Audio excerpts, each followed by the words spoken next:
I am Reverend Lisa Landis, Low Lady, G-L-O-L-A-D-Y. How are we doing? We need to know where you're from, please. Excuse me? Where do I live?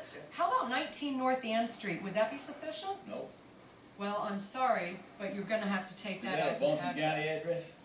19 North Ann Street is my address. Or you may have my post office box 1574, Arden 28704. Yeah. I just went and applied for food stamps.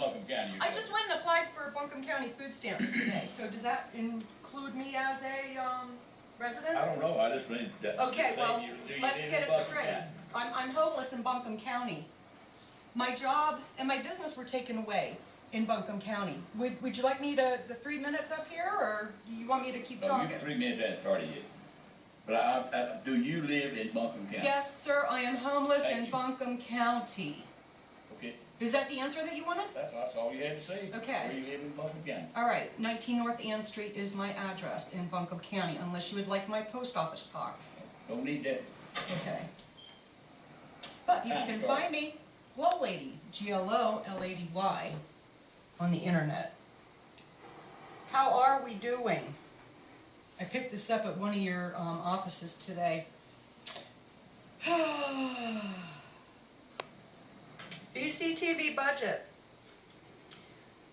4 lines. Cost the taxpayers almost $1 million. And I cannot get an itemized budget for, because that's all that it was. I'm so excited that it's small business, minority business. Woohoo! That's really cool. You know, as if it really counts. When I was audited by IRS told me that you have to keep a very good paper trail, because that's one of the things that sets off a red flag if everything isn't itemized. Well, I hate to tell you, but this is setting off a red flag with my fraud examiner.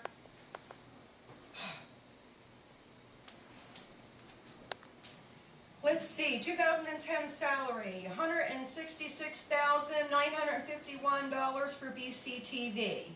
URTV was $114,268. That was a difference of $52,000.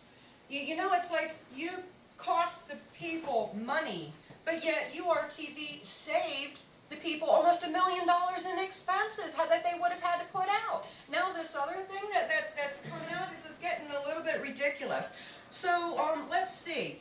The operating expenses in the 4 years, it was $157 and $179.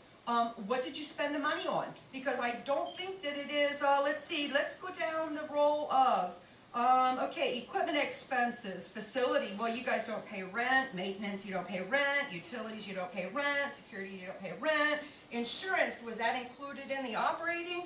Or internet access, do you guys pay for internet access? How about meeting expenses, office supplies, other expenses, postage, printing?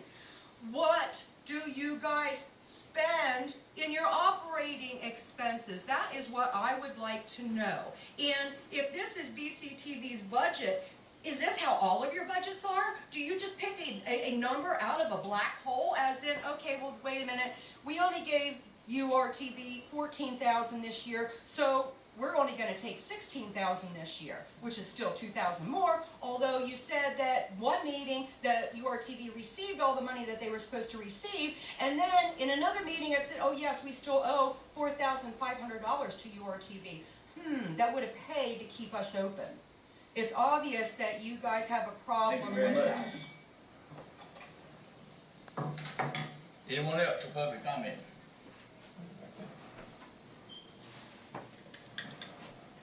You know, grand up the No. Hi. Hi there. I'm Karen Olschlager. I live in West Asheville. And I wanted to comment and maybe ask a question about the county's employment non-discrimination policy. I emailed a while back all the commissioners and whoever else is included in that link on the website that allows you to email all of y'all at once. And 2 commissioners took the time to respond. Neither of them are here tonight, but I appreciate their response. Chairman Gant seemed to be under the impression that sexual orientation was covered as part of that clause, which covers a number of things: gender, sex, ethnicity, stuff like that.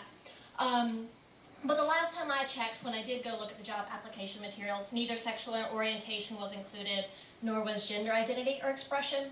And I just wanted to say that I would love to see the county step up and add those two categories, both sexual orientation and gender identity and expression, to the current non-discrimination policy. Additionally, if sexual orientation is in theory already included, that is not displayed on the website where folks like myself go to see it. So I would just love to see that updated to include those two categories of sexual orientation and gender identity. That's all. Thank you. Oh, he over here.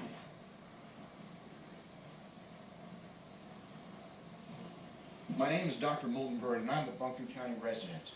But more than that, I'm an American citizen. I am offended by what I just heard a few minutes ago about you asking a person where they're living when they're an American citizen. This is public input, where any citizen can stand up here, no matter where they are, to speak their peace of mind. Now, I'm a win-win leader, and I respect communications with people. But when you step up here and put somebody in a position where they have to lose and you're winning in a situation, that's not communication. It all comes apart. You are here to communicate with the people. You are here with a responsibility to serve the people.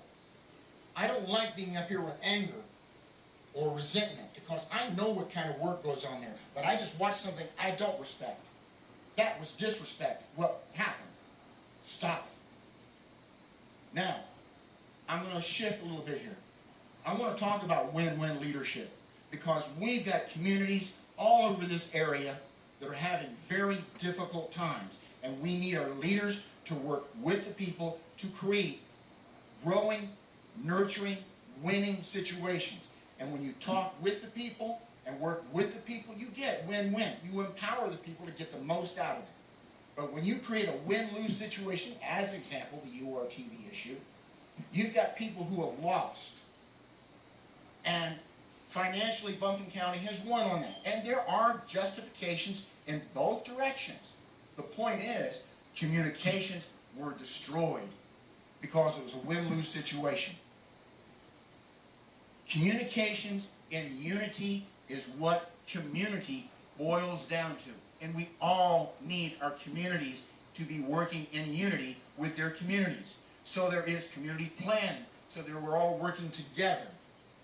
Not what I just witnessed. I don't like talking this way, but I am angry and upset because I know what kind of work goes on up there, but when the attitude is against the people, you're losing respect, you're losing communications, and you're losing the value of your own service. It's time to change direction so we see that you are communicating with us, not being authoritarians, dictating to us what we can and can't do, especially stepping up here for public input.